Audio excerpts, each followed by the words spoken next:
Open the hatch to gain access. Remove the cover by prying it off. Push the tab and pull the connector to remove it.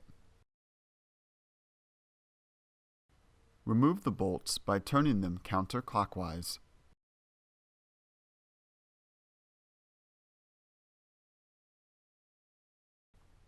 Take the bulb housing out of the vehicle. Now you can replace your housing with a new one. Align the tabs and push the housing to get it back into place. Replace the bolts by turning them clockwise.